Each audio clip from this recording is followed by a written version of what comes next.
ओमबीर के शरीर में वो जब्बार जिन्न आ घुसा और जिन्न के घुसते ही बीमार ओमबीर एकदम से खाट से कूदकर जमीन पर घुटनों के सहारे बैठ गया। बैठते ही उस जिन्न ने सबसे पहले तो अपना कुर्ता फाड़ा, फिर भारी आवाज में लगातार बोलने लगा कि मुझे क्यों बुलाया, जल्दी बताओ। जिन्न के आने के बाद ओमबीर की छाती फूलकर गुब्बारा हो गई थी। आंखें अंगार के जैसे सुर्ख लाल थीं और बार बार वो जिन्न छाती पीट पीट कर यही कह रहा था कि मुझे क्यों बुलाया।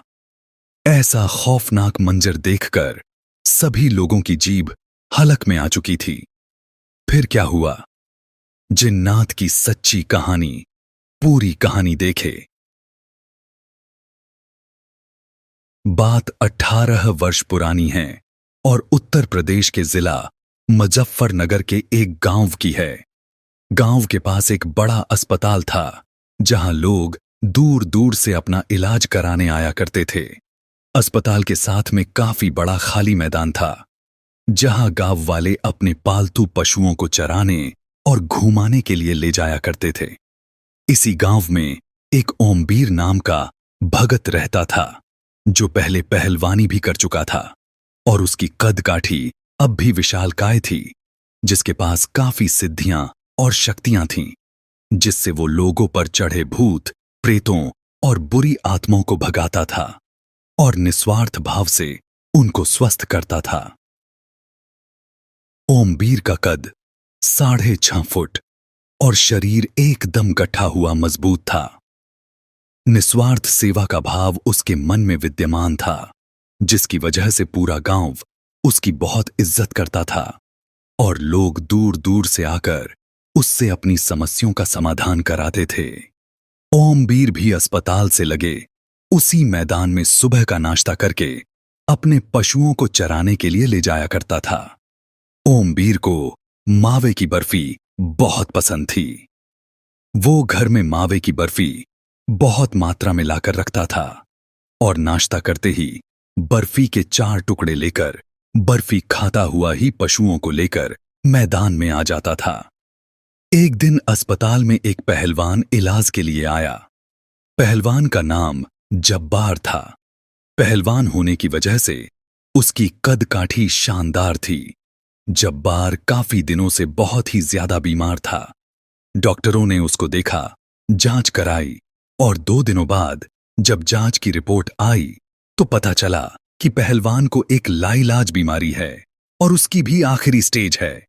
इसका पता पहलवान और घरवालों को चला और पूरे परिवार में मातम छा गया। अब उसको अस्पताल में ही रहना था, इसलिए उसको अस्पताल के एक कमरे में रखा जाने लगा।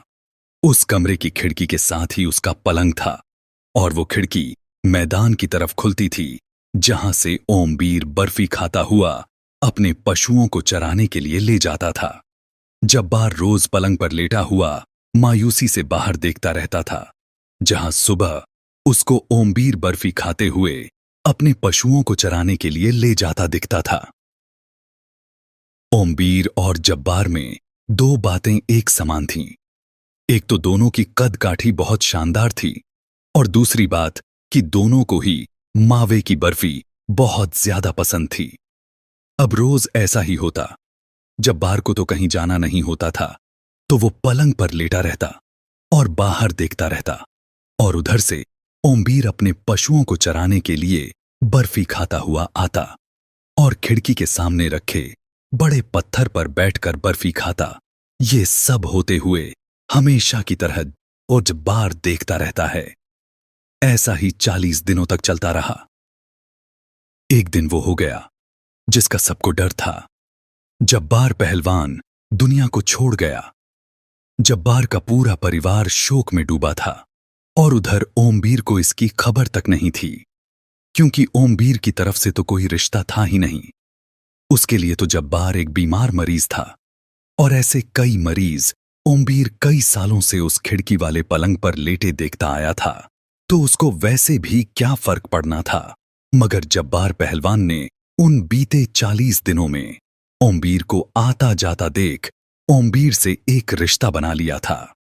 जिस रात जब्बार की मृत्यु हुई उसी रात जब्बार का शरीर उसके परिवार को सौंप दिया गया और वो पलंग खाली हो गया। अब सुबह हुई और हमेशा की तरह ओमवीर अपने पशुओं को लेकर मावे की बर्फी खाता हुआ मैदान में आया और उसी पत्थर पर बैठकर अपनी बर्फी खाने लगा। और जैसे ही उसने सामने अस्पताल की खिड़की से पलंग की तरफ देखा तो उसको थोड़ा अजीब सा महसूस हुआ, क्योंकि वो पलंग अब खाली था। तो उसने ज्यादा इस बारे में नहीं सोचा कि ऐसा क्यों हुआ होगा। ओमवीर को लगा कि मरीज ठीक होकर घर चला गया होगा या उसको दूसरे कमरे में भेज दिया गया होगा। काफी देर पशुओं को चराने और अपनी पसंदीदा सारी बर्फियां खत्म करने के बाद ओमवीर वहां से घर के लिए निकल गया। घर मैदान से पास ही में था, तो वो आकर बिना दोपहर का खाना खाए कमरे में जाकर लेट गया। घर वालों ने पूछा तो कहने लगा कि थकान महसूस हो रही है, इसलिए थोड़ी देर सो जाता हूं। ये कहकर वो सो गया और जब उसको रात में उठाया गया तो उससे उठा नहीं गया। उसका शरीर गर्म भट्टी की तरह तप रहा था। न तो वो बिस्तर से उठ ही पा रहा था और न ही उससे कुछ बोला जा रहा था।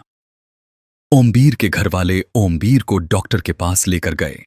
उसने कुछ जांच कराने को कहा और दवाई देकर घर भेज दिया। घर वाले ओमवीर को जांच कराकर और दवाई लेकर घर आ गए। दवाई देकर उस रात तो ओमवीर को सुला दिया गया, मगर सुबह जैसे ही उठकर घर वालों ने तो कोई भी फर्क डॉक्टर की उस दवाई से नहीं पड़ा था। घर वाले फिर ओमवीर को उसी डॉक्टर के पास ले गए। डॉक्टर ने जांच की रिपोर्ट देखी और कहा कि जांच तो सारी ठीक है और मैं दवाई बदल कर दे रहा हूं, इससे जरूर आराम आ जाएगा। मगर ऐसा कुछ नहीं हुआ।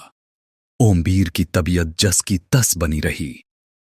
घर वालों का सारा ध्यान ओमवीर पर था, क्योंकि 20 दिन गुजर चुके थे और ओमवीर की तबीयत बद से बदत्तर हो गई थी। शरीर में इतनी कमजोरी आ गई थी कि शरीर 20 दिन पहले के मुकाबले आधा ही रह गया था। ओमवीर से न कुछ खाया जा रहा था, न ही पिया जा रहा था। बीते 20 दिनों में ओमवीर के घर वालों ने ओमवीर को डॉक्टरों को ही नहीं, कई वैद्यों और बड़े बड़े भक्तों को भी दिखाया था, मगर कोई सुधार ओमवीर की तबीयत में नहीं हुआ। ये बात यहां याद रखनी जरूरी है कि ओमवीर के पास खुद बहुत अच्छी विद्या थी और लोगों पर या उनके घरों पर से बुरी आत्माओं, भूत प्रेतों के बहुत सारे बड़े मामले उसने निपटाए थे। और बुरे समय की मार देखिए, यहां वो खुद बेबस था और अब तक कोई उसकी मदद करने वाला उसके पास नहीं पहुंच सका था। समय तो करवट लेता ही है, तो समय ने करवट ली और एक जाना माना भगत का ओमवीर के घर वालों को पता चला तो तुरंत ही उन्होंने उस भगत की मिन्नतें करके उसको लेने अपनी गाड़ी भेज बुलवाया। और ओमवीर की मां ने रो रो कर सारी बात भगत को बता डाली और अंत में कहा कि मेरा बेटा ओमवीर तो खुद इतना बड़ा भगत है, मगर न जाने क्या हो गया है। इसका जादू, इसकी विद्या सब एकदम रूठ से गए हैं। इनमें से मेरे बेटे के इस समय कुछ काम नहीं आया। भगत बहुत समझदार और ज्ञानी था, तो उसने पहले तो ओमवीर से पिछले 25 दिनों का, जब से उसकी तबीयत खराब है, सारी बातें जानी। फिर भगत ने ध्यान लगाया, अपने देवी और देवता को याद करके उनसे पूछा कि आखिर ऐसा क्यों हो रहा है। फिर एक देव भगत के सर आकर बोले कि पूछो क्या पूछना है। तो ओमवीर की मां ने कहा कि मेरा बेटा ओमवीर 25 दिनों से बीमार है, सब कुछ करके देख लिया, डॉक्टरी भी कर ली और ओमवीर भगत भी है, मगर हमारे देवी देवता अब इसका साथ नहीं दे रहे, जिसकी वजह से पता नहीं लग पा रहा कि ऐसा क्यों हो रहा है। भगत के सर आए देव बोले, तेरा बेटा जहां अपने पशु चराने जाता था, उसी मैदान के साथ वाले अस्पताल में एक व्यक्ति मर गया था और अब वो जिन्न बनकर तेरे बेटे पर सवार है। 25 दिन पहले ही उसकी मौत हुई थी। उसका नाम जब्बार पहलवान है। ओमवीर उसी जिन्न के पूरी तरह वश में है। ओमवीर के सभी घर वाले खड़े होकर ये सब देख सुन रहे थे और जिन्न का नाम सुनकर सबकी जान हलक में थी कि अब क्या होने वाला है। क्या इस जिन्न से हमें छुटकारा मिलेगा या नहीं। सबके मन में ऐसे ही बुरे ख्याल आ रहे थे। उधर भगत के सर आए देव ने अपनी बात आगे बढ़ाई और ओमबीर की मां से कहा कि माताजी, इस जिन्न ने आपके सारे देवी देवता बांधकर घर से बाहर कर दिए हैं और अब ये अपनी मन मर्जी कर रहा है और कह रहा है कि ओमबीर को साथ लेकर ही जाऊंगा। ओमबीर की मां का रोकर बुरा हाल था। पूरा परिवार इन बातों से दहल गया था। ये वह समय था कि कब क्या हो जाए कोई कुछ नहीं कह सकता था। ओमबीर की मां एक भगत की मां थी, इसलिए उसको थोड़ा ज्ञान और अनुभव तो था ही। तो उसने खुद को संभाला और भगत के सर आए देव से कहा कि क्या वो उस जब्बार पहलवान नाम के जिन्न से मेरी बात करा सकते हैं। इस पर देव ने कुछ समय लिया और कहा कि जब्बार बात करने को तैयार नहीं है। उसने तो ओमबीर को अपने साथ ले जाने की रट लगाई है, बस इसके अलावा उसको कुछ नहीं चाहिए। यह समस्या बहुत ही गंभीर रूप ले चुकी थी। लगभग सबने ओमबीर की बचने की आस छोड़ दी थी, क्योंकि जहां देवी देवता उस शक्तिशाली जिन्न के आगे बेबस थे, तो फिर आम आदमी और डॉक्टरों से उम्मीद रखना तो बेमानी ही थी। मगर वो कहते हैं ना कि मां एक योद्धा होती है और वो अपने बच्चों के लिए जरूरत पड़ने पर जिन्न तो क्या, पूरी कायनात का भी मुकाबला अकेले कर सकती है। ऐसा ही कुछ यहां होने वाला था, क्योंकि सबने हार मान ली थी। सिर्फ मां थी जो अभी भी प्रयास करे जा रही थी। मां बार बार कह रही थी कि एक बार इस जिन्न से बात करवा दे, बस एक बार। भगत के सर से देव जा चुके थे। अब भगत ने कहा कि ये जिन्न मेरे देव की तो बात नहीं मान रहा है, अब मैं एक आखिरी प्रयास करके देख लेता हूं। भगत ने कहा कि पास ही के एक पीर साहब पर जाकर जल्दी से एक हरी चादर चढ़ा आओ। मैं उनकी भी सेवा करता हूं और उनसे अपने इलाज वाले काम भी करवाता हूं। उन्हीं के द्वारा इस जिन्न को ओमबीर में बुलवाकर इससे बात करेंगे। परिवार वालों ने ऐसा ही किया। जल्दी से पास की दुकान से चादर और कुछ पताशे लिए और पास ही के पीर साहब पर चढ़ा आए। भगत ने अब फिर से अपनी कोशिश शुरू की और जिन्न से कहा कि ऐ ताकतवर जिन्न जब्बार पहलवान, तुझे सलाम। तुझे पीर साहब का वास्ता है, एक बार, बस एक बार इस ओमबीर के शरीर में आकर हमसे दो बातें कर ले, फिर तू जो चाहेगा वैसा ही होगा। पीर साहब पर चादर चढ़ाए। कुछ ही देर हुई थी कि ओमबीर के शरीर में वो जब्बार जिन्न आ घुसा और जिन्न के घुसते ही बीमार ओमबीर, जो खाट पर आंखें बंद करके कब से कर्राह रहा था, वो एकदम से खाट से कूदकर जमीन पर घुटनों के सहारे बैठते ही ओमबीर में आए। उस जिन्न ने सबसे पहले तो अपना कुर्ता फाड़ा, फिर भारी आवाज में लगातार बोलने लगा कि मुझे क्यों बुलाया, जल्दी बताओ। जिन्न के आने के बाद ओमबीर की छाती फूलकर गुब्बारा हो गई थी। आंखें अंगार के जैसे सुर्ख लाल थीं और बार बार वो जिन्न छाती पीटकर यही कह रहा था कि मुझे क्यों बुलाया। ऐसा खौफनाक मंजर देखकर सभी लोगों की जीभ हलक में आ चुकी थी। इन लोगों ने भूत को तो इंसान के सर आते कई बार देखा था, मगर जिन्न वाला ये मंजर सबसे डरावाना था। अब भगत ओमबीर में आए जब्बार जिन्न से बातें करना शुरू कर देता है।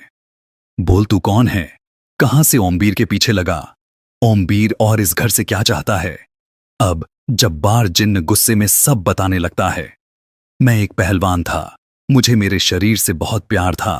पहलवानी करना और अपने शरीर का ख्याल रखना यही मेरा जीवन लक्ष्य था। और मुझे मीठा बहुत पसंद था, जिसमें मावे की बर्फी तो मैं रोज ही खाया करता था। जब मुझे मेरी लाइलाज बीमारी का पता चला और मैं अस्पताल में था, तभी मैंने ओमबीर को देखा।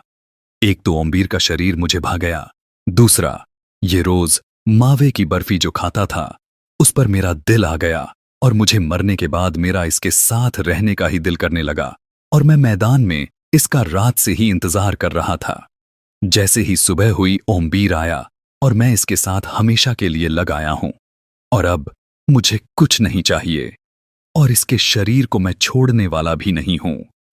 इसको अपने साथ अपनी दुनिया में लेकर ही जाऊंगा, चाहे तुम कितना भी जोर लगा लो। भगत को तो पहले ही पता था कि ऐसा ही होना है। ये जिन्न किसी की नहीं मानते हैं, तो उसने अपना पेंतरा चल दिया और जिन्न से कहा, तू और मैं, हम दोनों पीर साहब के आगे सर झुकाते हैं। पीर साहब ही हमारे सरताज हैं। मैं तुझे उन्हीं पीर साहब का वास्ता देता हूं कि तू ओमबीर को साथ ले जाने की जगह और कुछ मांग ले।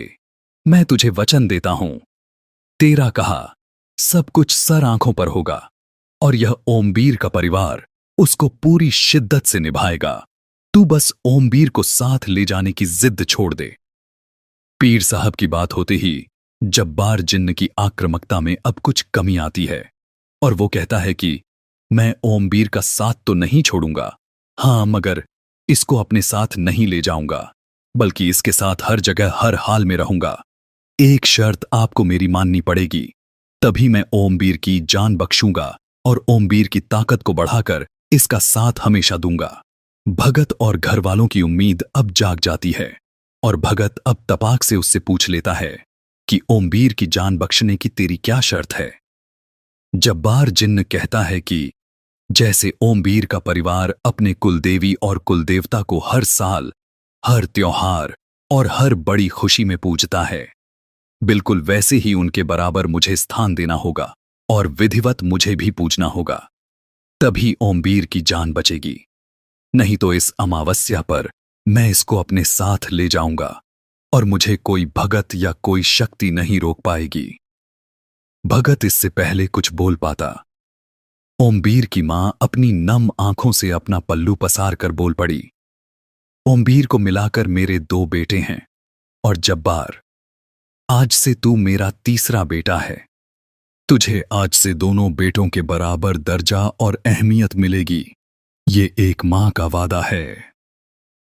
जैसे सोडे की बोतल से गैस निकलकर उसका पानी शांत हो जाता है, ठीक वैसे ही जब्बार के निकलते ही ओमबीर का शरीर एकदम ढीला और शांत पड़ गया और वो अचेत होकर जमीन पर लेट गया। ओमबीर को उठाकर खाट पर लेटाया गया। उसके चेहरे पर पानी के छिटे दिए गए, जिससे ओमबीर होश में आ गया। सबने ओमबीर से पूछा कि अब कैसा लग रहा है, तो उसने कहा, अब मुझे मेरा शरीर काफी हल्का महसूस हो रहा है, जैसे काफी सारा वजन मुझ पर से हट गया हो। ओमबीर को फिर पानी पिलाया गया और खाना दिया गया, जिसको उसने खा लिया। फिर सारे घर वालों से वो बात करने लगा।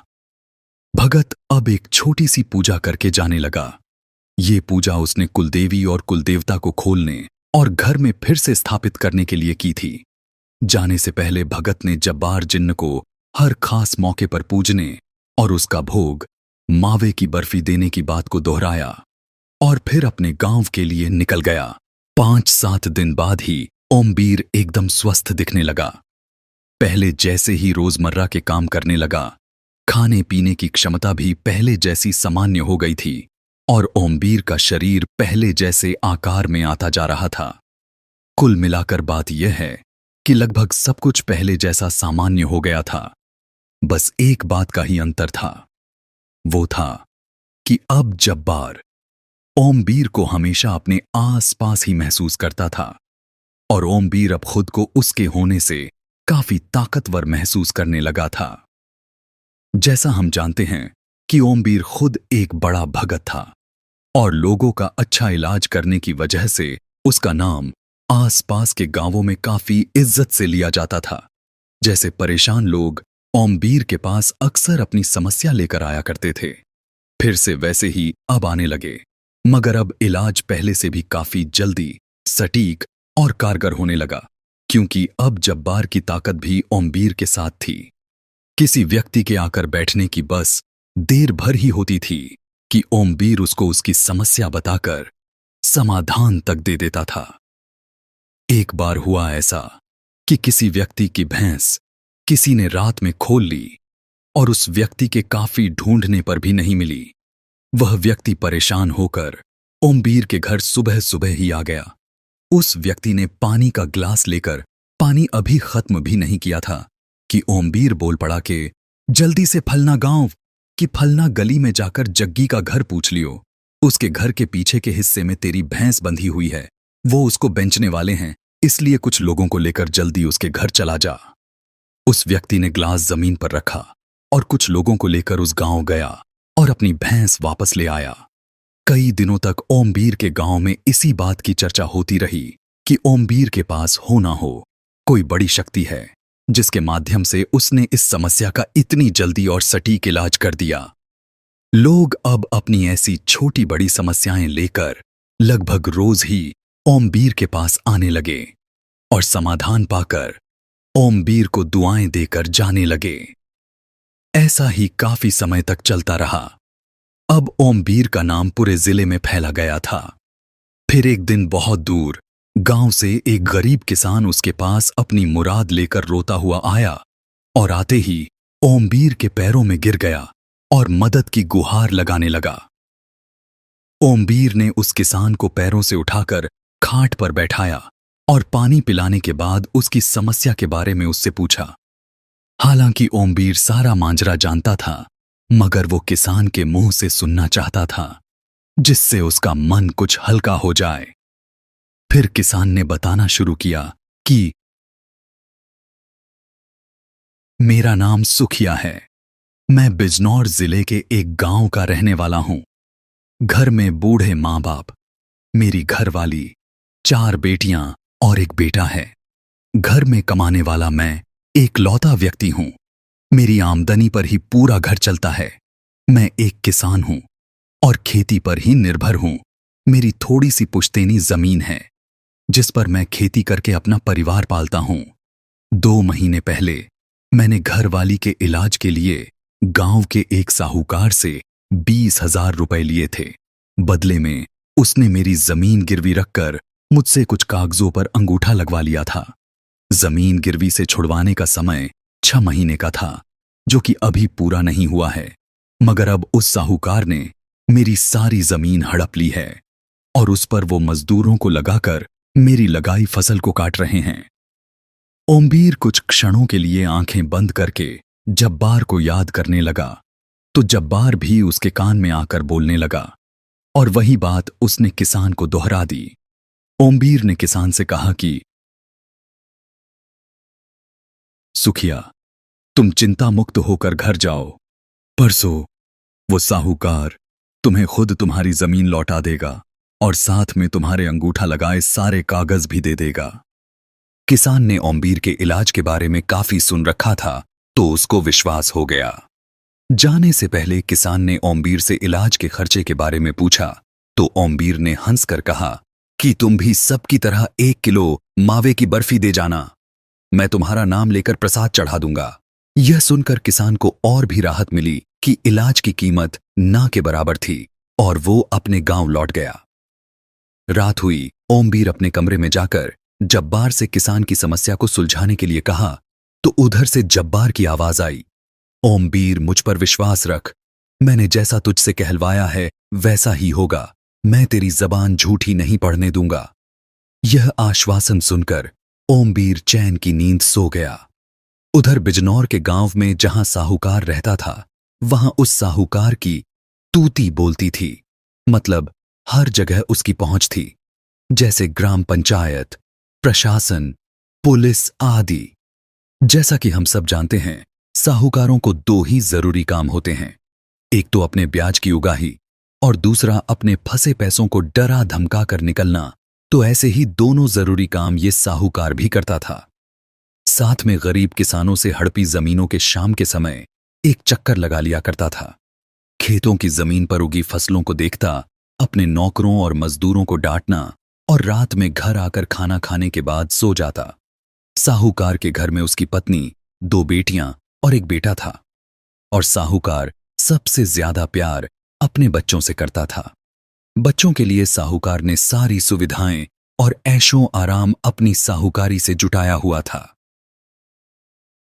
शाम का ही समय था। साहूकार अपने हथियाए खेतों पर चक्कर लगाने आया। खेतों को देखा, मजदूरों को कल का काम बताया और फिर घर की तरफ खेतों में से होता हुआ जाने लगा। हल्का अंधेरा भी होने लगा था। थोड़ी ही दूर चलकर उसको कुछ बच्चों के दर्द से कराहने की आवाज आई। साहूकार को ये आवाजें कुछ जानी पहचानी लगीं, इसलिए उसको रुकना पड़ा। अब साहूकार उन आवाजों का पीछा करता हुआ पगडंडी से उतरकर खेतों में घुस गया। अब आवाजें बहुत तेज हो गई थीं। जैसे ही वो थोड़ा आगे बढ़ा और सामने के मंजर पर उसका ध्यान गया तो उसके होश उड़ गए। उसके सामने 3 इंसानी धर जमीन में गड़े हुए थे और उनका सर बाहर था और पूरा चेहरा खून से लथपथ और आंखें बाहर गिरने को हो रही थी और तीनों की ही जोर जोर से बिलखने की आवाजें लगातार आने लगीं। ये 3 इंसानी धर और कोई नहीं साहूकार के तीनों बच्चे थे। साहूकार को कुछ नहीं सूझ रहा था। साहूकार को लगा कि अपने बच्चों को बचाने के लिए और यहां से निकालकर अस्पताल ले जाने के लिए मजदूरों से मदद मांगता हूं। इसलिए वो वापस अपने मजदूरों के पास दौड़ा, मगर वहां कोई नहीं था। अंधेरा बढ़ गया था। साहूकार को कुछ नहीं सूझ रहा था, तो वो वापस खुद ही बच्चों को बचाने दौड़कर उसी जगह आ गया। मगर वो क्या देखता है कि वहां तो कुछ भी नहीं है, बस फसल ही लहलहा रही थी। साहूकार ने आसपास सभी जगह देखा, मगर उसको बच्चे तो क्या, उनका कोई नामो निशान नहीं दिखा। वो काफी डर गया था और उसको अब अपने बच्चों को सुरक्षित देखना था। तो वो अब घर की तरफ दौड़ा और कुछ ही देर में घर आ गया। उसकी पत्नी ने उसका हाल देखा। उसकी सांसें फूल रही थीं। उसकी पत्नी ने उसको खाट पर बैठने और पानी लाने को पूछा तो उसने कहा, पहले ये बताओ बच्चे कहाँ हैं? पत्नी ने कहा कि घर में ही हैं और टीवी देख रहे हैं। साहूकार को इस बात पर भी यकीन नहीं हुआ और उसने जब खुद जाकर देखा तो उसको चैन पड़ा कि सच में बच्चे तो टीवी देख रहे थे और एकदम ठीक थे। पत्नी ने पूछा, क्या हुआ? आपके चेहरे का रंग क्यों उड़ा हुआ है? क्या देख लिया था आपने जो आपकी आंखें भी फटी जा रही थीं? साहूकार बिना जवाब दिए बोला, कुछ नहीं, जल्दी खाना लगा दो। खाना खाकर साहूकार और उसका पूरा परिवार सो जाते हैं। रात को करीब 1 बजे साहूकार को प्यास लगती है और वो उठकर पानी लेना चाहता है, मगर खुद को किसी शक्ति के नीचे दबा पाता है। हिलने की कोशिश करता है, मगर हिल नहीं पाता। पास लेटी पत्नी को आवाज देता है, मगर उसके गले से आवाज ही नहीं निकलती। साहूकार खुद को एकदम बेबस और अपाहिज जैसा महसूस करता है। कुछ देर ऐसा होने के बाद उसको फिर से नींद आ जाती है।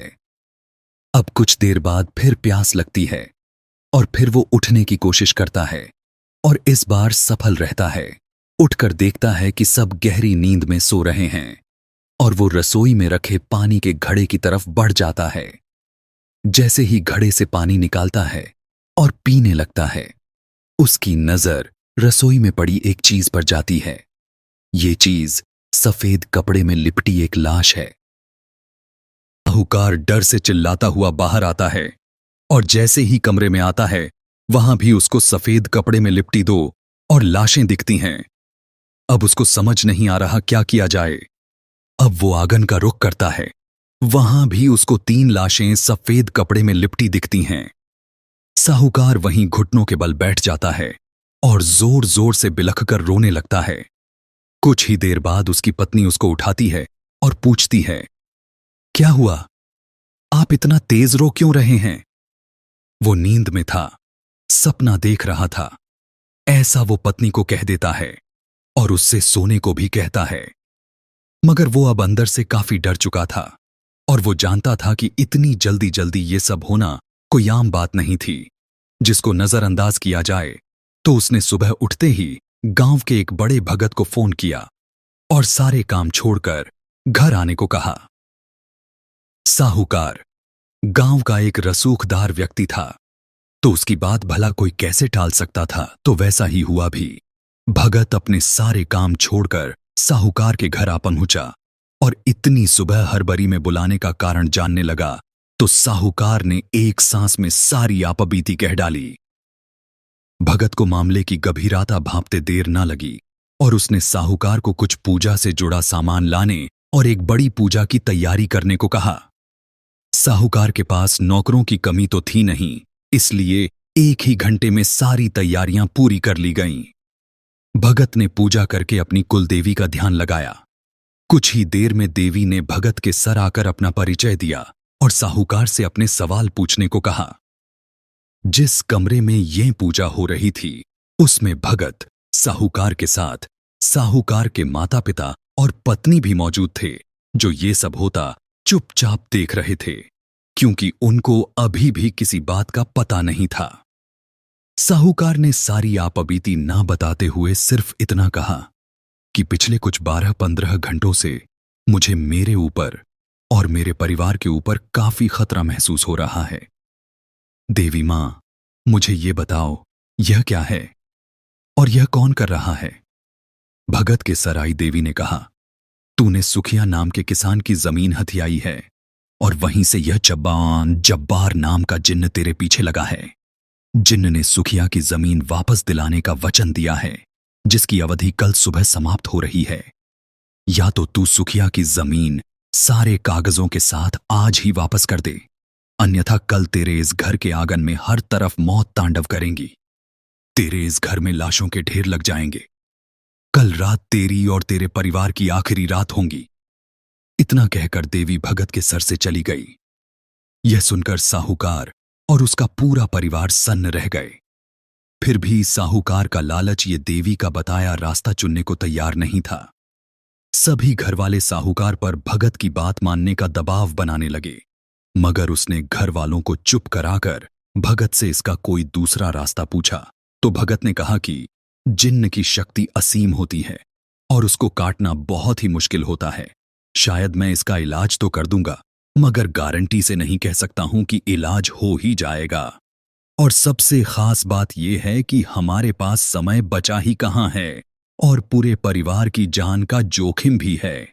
तो मेरी तो यही सलाह है कि आप देवी की बात मानकर जल्द ही सुखिया को उसकी जमीन और कागजात लौटा दो, क्योंकि अपनों की जान से बढ़कर कुछ नहीं होता। ऐसा कहकर भगत वहां से चला गया। भगत के ऐसा कहने से और घर वालों के दबाव से साहूकार की लालच की भावना जाती रही और उसने सुखिया को जमीन लौटाने का फैसला किया। साहूकार ने अपने पिताजी के साथ गांव में जाकर पंचायत की और सुखिया को भी बुलावा भेजा। सुखिया भी अपनी पत्नी के साथ वहां आ गया। साहूकार ने सभी पंचों को राम राम करने के पश्चात अपनी बात शुरू करते हुआ कहा कि मैंने सुखिया को कुछ समय पहले 20,000 रुपए कर्ज ब्याज पर दिया था, जिसको वो चुका नहीं पाया, और इसलिए मैंने इसकी जमीन अपने पास रख ली थी। मगर मुझे बाद में एहसास हुआ कि वो घर में अकेला कमाने वाला है। उसके बच्चे और परिवार उसकी खेतों से की गई आमदनी पर ही निर्भर हैं, और मेरे जमीन ले लेने से उसके घर में चूल्हा जलना भी मुश्किल हो गया है और मुझसे ये सब अब देखा नहीं जा रहा। इसलिए मैं सुखिया को ये जमीन और उसके कागज लौटा रहा हूं, जिससे वो खेतों में काम करके अपने परिवार का भरण पोषण कर सके।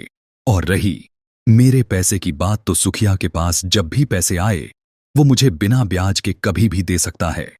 और अंत में मुझसे जो गलती हुई, जिसकी वजह से सुखिया को काफी परेशानी उठानी पड़ी, उसके लिए मैं भरी पंचायत में सभी गांव वालों के आगे हाथ जोड़कर सुखिया से क्षमा मांगता हूं। सुखिया को इससे ज्यादा कुछ और मिलने की उम्मीद नहीं थी, इसलिए उसने पंचायत के आगे साहूकार की माफी और कागजों को स्वीकार किया और अपनी पत्नी को लेकर सबका धन्यवाद करता हुआ अपने खेतों में आ गया। अब सुखिया और उसका पूरा परिवार बहुत खुश थे और दिल से ओमबीर को दुआएं दिए जा रहे थे। शाम हुई, सुखिया ओमबीर के घर आ पहुंचा और ओमबीर के पैरों में गिरकर रोने लगा और ओमबीर का बहुत बहुत धन्यवाद करने लगा। ओमबीर ने सुखिया को उठाकर चुप कराया और पानी देकर सारी बात पूछी। सुखिया ने सब बता दिया कि कैसे उस साहूकार ने सबके सामने अच्छा बनकर उसको उसकी अमानत लौटा दी। फिर सुखिया ने ओमबीर से पूछा कि भगत जी, ऐसा हुआ कैसा होगा? तो ओमबीर ने मुस्कुराते हुए कहा कि सुखिया, तुमने आम खा लिए हैं ना, तो अब पेड़ मत गिनो। सुखिया को भी इस बात से ज्यादा क्या लेना था कि क्या हुआ, कैसे हुआ। तो उसने ओमवीर के हाथ में 1 किलो मावे की बर्फी का डब्बा थमा दिया और खुश होकर कहा कि भगत जी, आप इसका प्रसाद चढ़ा दीजिए। ओमवीर ने पूजा करके प्रसाद चढ़ाया और बचा प्रसाद अपने घर वालों और सुखिया को दे दिया। उसके बाद सुखिया ओमवीर को फिर से धन्यवाद करके अपने गांव लौट गया। समय गुजरता रहा। सुखिया जैसे और भी सताए और परेशान लोग ओमवीर के पास आकर तुरंत और सटीक इलाज पाते रहे। फिर एक दिन ओमवीर के साथ एक बहुत बड़ा हादसा हो गया। ओमवीर की पत्नी, जिससे वो बहुत ज्यादा प्यार करता था, उसको दिल का दौरा पड़ गया। सभी लोग ओमवीर के साथ उसकी पत्नी को लेकर मैदान वाले सरकारी अस्पताल भागे, मगर वहां के डॉक्टरों ने मरीज की गंभीर हालत देखकर हाथ खड़े कर दिए और मरीज को शहर के किसी बड़े अस्पताल में ले जाने को कहा। ओमवीर और बाकी सभी लोग शहर के बड़े अस्पताल में लाकर ओमवीर की पत्नी को दाखिल कर देते हैं। सुबह से रात हो जाती है। डॉक्टर 2 बार आकर ओमवीर और उसके परिवार से बात करता है और कहता है कि मरीज की हालत बहुत ज्यादा गंभीर है और बचने की उम्मीद बहुत कम है। इसलिए हमने मरीज को आईसीयू में रखा है और अगले 24 घंटे इस मरीज के लिए बहुत नाजुक हैं। हम अपनी पूरी कोशिश कर रहे हैं। आप लोग भी दुआ कीजिए। ये कहकर डॉक्टर चला गया। ओमवीर के पैरों के नीचे से तो जैसे जमीन ही निकल गई थी, क्योंकि वो अपनी पत्नी से बहुत प्यार करता था। फिर बच्चों और पूरे घर को उसकी पत्नी ही संभालती थी। तो उसके जीवन में उसकी पत्नी ऐसे थी जैसे मनुष्य के शरीर में रीढ़ की हड्डी हो। ओमवीर किसी भी हालात में अपनी पत्नी को मरने नहीं दे सकता था। इसलिए उसने अपनी मां से अस्पताल में रुकने को कहा और खुद पूजा करने घर आ गया। वो घर पहुंचा ही था कि उसकी मां का फोन आ गया कि डॉक्टर ने अभी आकर बोला है कि हमारी बहू ने सांस छोड़ दी है और अब वो इस दुनिया में नहीं रही। मगर ओमवीर को अब भी लगता था कि कुछ हो सकता है, तो उसने जल्दी से सारी पूजा की सामग्री जुटाई और पूजा में बैठकर जब्बार को याद करने लगा। माकड़े भी तुरंत धुएं के आकार में उसके सामने आ गया। ओमवीर ने कहा कि जब्बार, समझ ले, मैं तुझसे आखिरी बार कुछ मांग रहा हूं और तुझे मेरा कहा मानना ही होगा। मेरी पत्नी को ठीक करके जल्दी घर ले आ। जब्बार भी उधर से बोला कि ओमवीर, तेरी पत्नी की आयु ऊपर से इतनी ही लिख कर आई थी और अब उसको जाना ही पड़ेगा।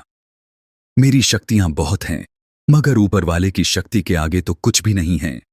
जैसे एक इंसान किसी दूसरे इंसान को परेशान कर सकता है, मार भी सकता है, वैसे ही हम भी ऐसा ही कर सकते हैं। मगर जैसे इंसान मौत दे सकता है मगर इंसान को जीवित नहीं कर सकता, वैसे ही मैं भी तेरी पत्नी को जीवित नहीं कर सकता। ओमवीर को गुस्सा आने लगा और वो जिद पकड़कर बैठ गया और उसने जब्बार को फिर से ऐसा ही करने को कहा। जब्बार ने कहा, ठीक है, मैं कोशिश करता हूं। अगर तेरी पत्नी ठीक होकर आई भी तो वो कुछ ही समय के लिए आएगी। उसके बाद उसको अपनी अंतिम मंजिल को जाना ही होगा और उसके बाद कुछ नहीं हो सकेगा। ऐसा कहकर जब्बार चला गया और ओमवीर भी पूजा वाले कमरे से बाहर आ गया। 5 मिनट भी नहीं गुजरे थे कि ओमवीर की मां का फिर से फोन आ गया कि ओमवीर, जल्दी अस्पताल आ जा बहू, कि सांस फिर से आ गई है, डॉक्टर तुझे बुला रहे हैं। ओमवीर जल्दी अस्पताल की तरफ भगा। डॉक्टर से जाकर मिला तो उन्होंने अचंभे से कहा कि ऐसा मेरी जिंदगी में पहला केस है जब मरीज की सांसें इतनी देर बाद वापस लौटी हो। ओमवीर से कहा कि अब तुम्हारी पत्नी एकदम ठीक लग रही है, मगर हम सुबह तक अपनी देखरेख में रखेंगे और सुबह तुम्हारी पत्नी को छुट्टी दे देंगे। तुम चाहो तो अपनी पत्नी से मिल लो। ओमवीर जल्दी से आईसीयू में जाकर पत्नी से मिला तो मानो ऐसा लगा कि उसको कुछ हुआ ही ना हो। पत्नी ओमवीर से कहने लगी, मुझे अस्पताल में क्यों लाए हो और आप रो क्यों रहे हो? इस पर ओमवीर ने कहा कि तुझे चक्कर आए और तू बेहोश हो गई थी। अब तू सो जा, सुबह घर चलेंगे। ओमवीर ने रात अस्पताल में मां के साथ जागकर ही काटी और सुबह होते ही जल्दी से पत्नी की छुट्टी करा के घर ले आया और भाई मावे की बर्फी का प्रसाद चढ़ाने के बाद पूरे घर में बांट दिया। ओमवीर की पत्नी एकदम ठीक थी। बस बिस्तर से उठने को अभी डॉक्टरों ने मना किया था तो वो बिस्तर पर ही लेटे हुए सबसे बात कर रही थी और वहीं पर खाना पीना और दवाई ले रही थी। इस चमत्कार की बात पूरे गांव में फैल चुकी थी और वैसे भी ओमवीर का पूरा गांव बहुत इज्जत करता था, तो इसीलिए हर घर से लोग ओमवीर के घर उसकी पत्नी को देखने पूरे दिन आते रहे। और ऐसे ही ये पूरा दिन गुजर गया। अगले दिन भी शाम तक ओमवीर के परिवार में सब सामान्य ही था, मगर फिर अचानक से ओमवीर की मां की चिल्लाने की आवाज पूरे घर में गूंज गई। ओमवीर ऊपर वाले कमरे में था और पूजा करने जा ही रहा था कि वो भी ये चीख सुनकर सीढ़ियों से होता हुआ अपने कमरे की तरफ भागा जहां उसकी मां चीख रही थी। ओमवीर ने देखा कि उसकी पत्नी पलंग से नीचे गिरी पड़ी है और उसके मुंह से खून निकल रहा है। ओमवीर ने अब अपनी सारी हिम्मत जमा की और पत्नी को गाड़ी में डालकर अपने भाई के साथ शहर के उसी अस्पताल को ले आया जहां डॉक्टरों ने ओमवीर की पत्नी को देखते ही मृत घोषित कर दिया। ओमवीर ने 2 दिन पहले की बात बताई और पत्नी को आईसीयू में फिर से रखने को कहा, मगर डॉक्टर नहीं माने और ओमवीर और उसके भाई से मृत शरीर को घर ले जाने को कहा। भाई के समझाने पर ओमवीर पत्नी के शरीर को घर तो ले आया और घर में ये देखकर मातम छा गया, मगर ओमवीर को अभी भी उम्मीद थी, तो वो अपने ऊपर वाले पूजा के कमरे में गया और पूजा सामग्री के साथ पूजा करके जब्बार को याद करने लगा। और जब्बार आ गया। ओमवीर ने कहा, जब्बार, मुझे मेरी पत्नी की जिंदगी वापस चाहिए। इस पर जब्बार ने निराशा के साथ मना कर दिया और बोला कि मैंने पहले ही कहा था कि ओमवीर, तेरी पत्नी का समय आ गया है और अब उसको कोई नहीं बचा सकता। मैंने अपनी पूरी ताकत लगाकर उसको 2 दिन जिंदा रखा, मगर अब उसको जिंदा रखना ऊपर वाले की शान में गुस्ताखी होगी, इसलिए अब यह करना मेरे लिए असंभव है।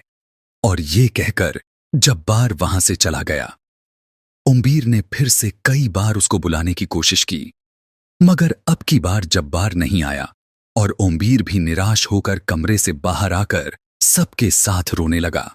समय तो गुजरा, मगर ओमवीर अपनी पत्नी को भुला नहीं सका और उसके जिंदा नहीं बचने की वजह वो कहीं ना कहीं जब्बार को मानता रहा कि जब्बार चाहता तो मेरी पत्नी को बचा सकता था। इसी वजह से उसने अब जब्बार को याद करना और उसकी पूजा करना बंद कर दिया। बस किसी बहुत खास मौके पर ही जब कुलदेवी और कुलदेवता की पूजा होती तो जब्बार की भी मावे की बर्फी का प्रसाद चढ़ा दिया जाता। और ऐसे अब हमेशा मजबूत रहने वाला जब्बार और ओमवीर का संपर्क और रिश्ता टूट गया। अब ओमवीर को उसकी मौजूदगी का एहसास तक नहीं होता था, जैसे वो पहले उसको अपने आसपास ही पाता था और एक बार याद भर कर लेने से उसके शरीर में या उसके सामने आ जाता था। अब ऐसा होना एकदम बंद हो गया और ओमवीर ने अब किसी का इलाज करना भी बंद कर दिया। अब ओमवीर भगत के सारे काम छोड़कर बस अपने बच्चों का भरण पोषण में लगा रहता है और आज भी अपनी स्वर्गवासी पत्नी को बहुत याद करता है।